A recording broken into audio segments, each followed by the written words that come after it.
Over this Thanksgiving's break, my English teacher, Mrs. Maxwell, assigned us to conduct an interview with someone in our lives and to give them the gift of listening. I chose to interview my mom.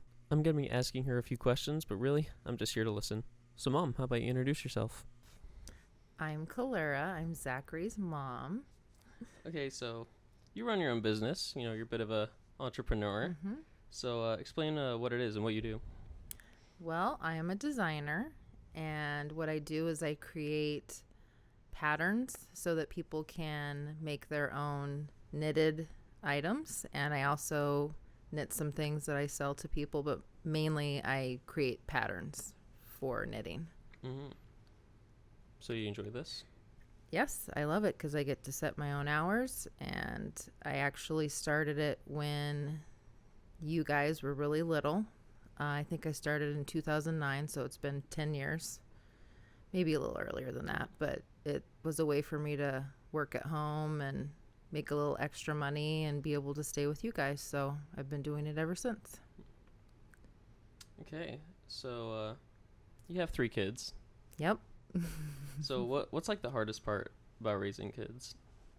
Well, I would say just the hardest part is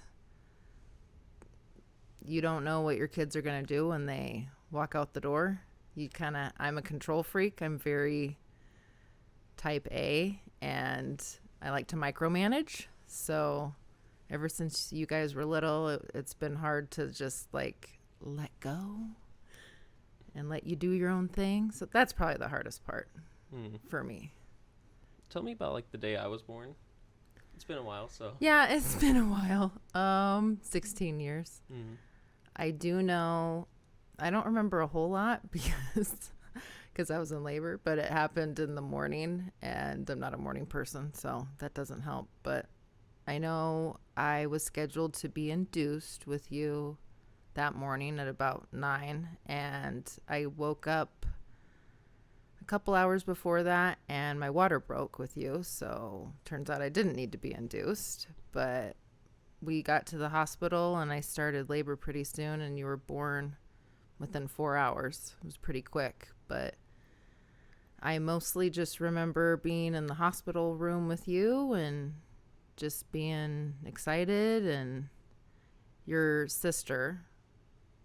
older sister was about not even 2 at the time, and she thought it was cool, so it was very cool having her meet you. But that's pretty much all I remember about that day. I know it was summer, but it was just all consuming. Mm-hmm. How about when Zoe was born, your firstborn child? Oh boy, that's a longer story. I did go into labor with her late at night. Your dad and I were actually shopping for last minute baby stuff at Walmart, and she wasn't due for another almost week, so we weren't expecting her yet. And as soon as we got to the parking lot and I sat down in the car, my water broke all over the car seats. So we basically drove home so I could shower and then headed into the hospital with her. And that was not as easy of a experience as with you and your brother. It was about 8 hours, and I was miserable, throwing up on the toilet. It was bad. It was not fun, and I thought I would be really awesome and do it without drugs. So that was dumb. I learned with her to just go ahead and get the drugs, get the epidurals with you boys. So I guess that was practice with Zoe. Mm-hmm. So, how did I get my name? You got your name from my cousin, and that would be my mom's sister's oldest son. His name was Zachary.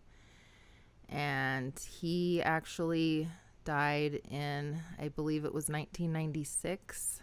And I've always felt really close to my Aunt Jacqueline, his mom. So I liked the name, and your sister's name is Zoe, and she came first, so I needed a Z name, obviously, and I always loved the name Zachary, so I actually called her up and asked her permission, and she cried and said, of course. And so that's how you got your name. Mm.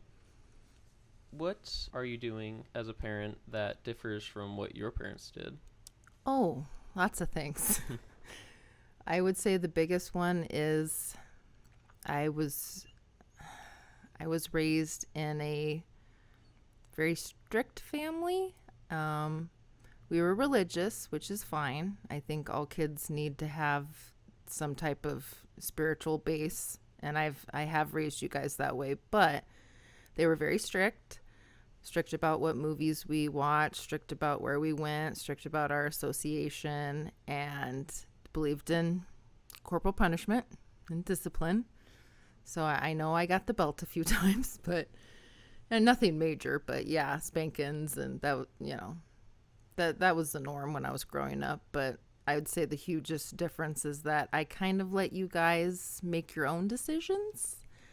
I've tried since you were very young to just set a good example. Your father and I both have done that and told you, how to distinguish right from wrong and try to instill values and morals into you, and then just let you do your thing and hope for the best. I appreciate that. Yeah.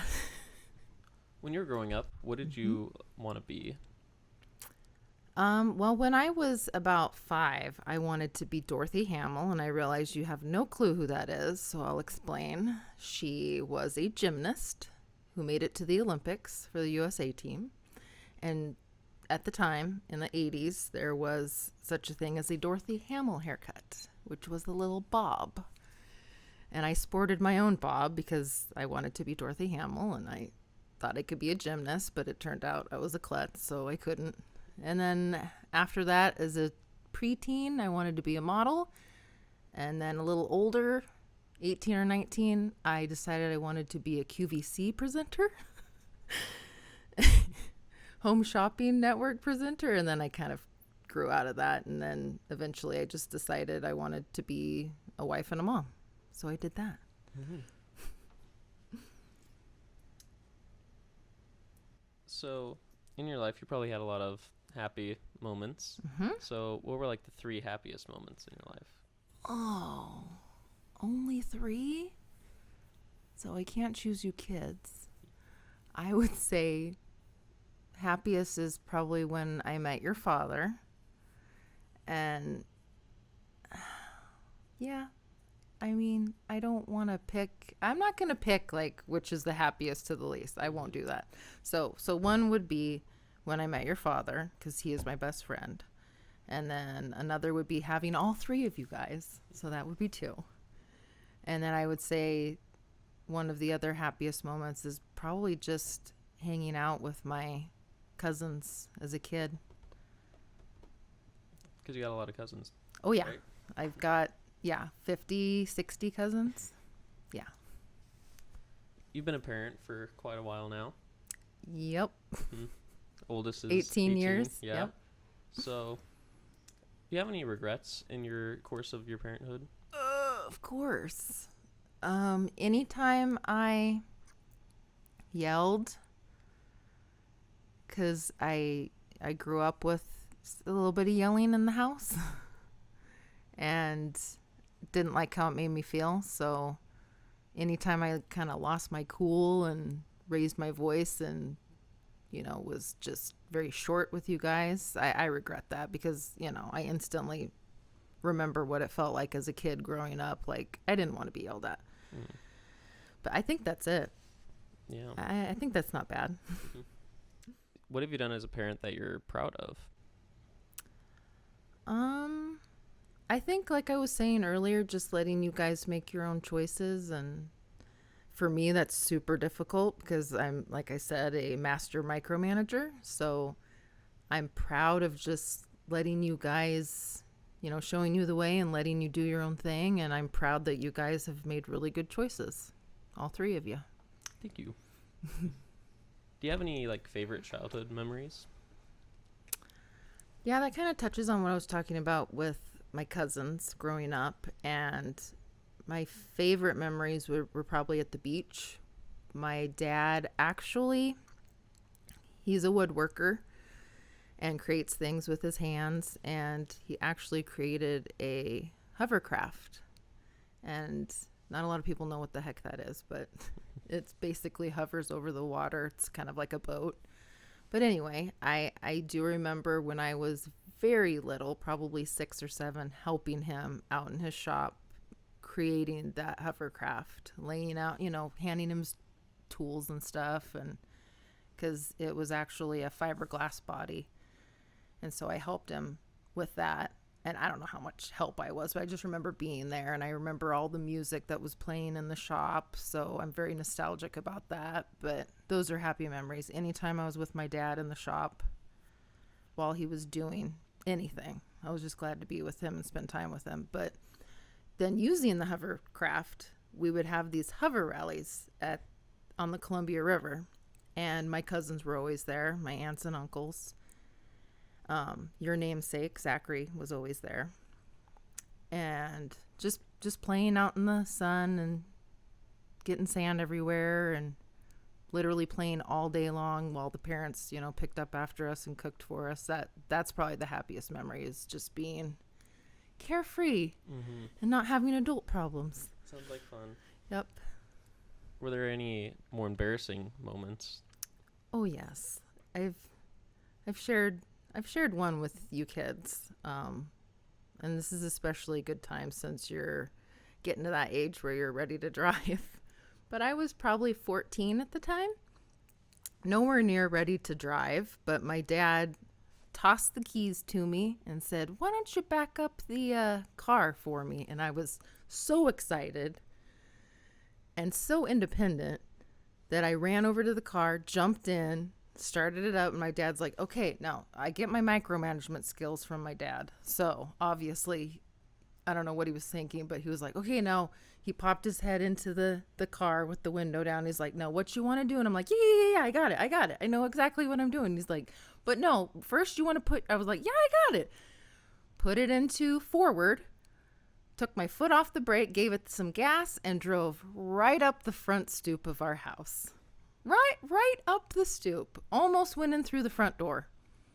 It was a nice concrete, stoop with maybe 4 or 5 steps. So I had a ways to go, but, totally ruined the suspension on the car.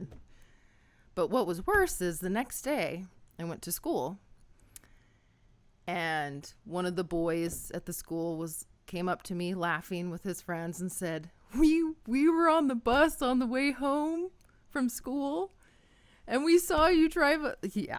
It was very embarrassing. It was embarrassing to do it in front of my dad, but it was embarrassing that kids saw it happen.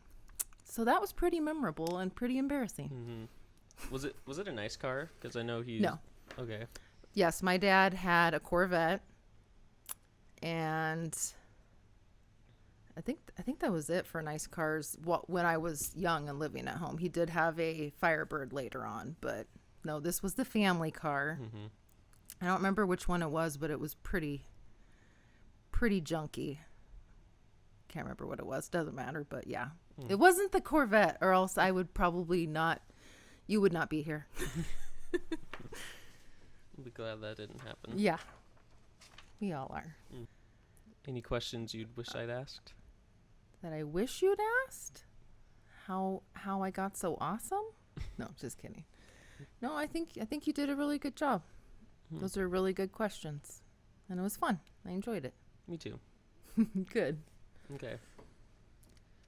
Bye. Bye. All right. Thank you, Miss Maxwell, for giving us this assignment. This was actually really fun and really cool to do.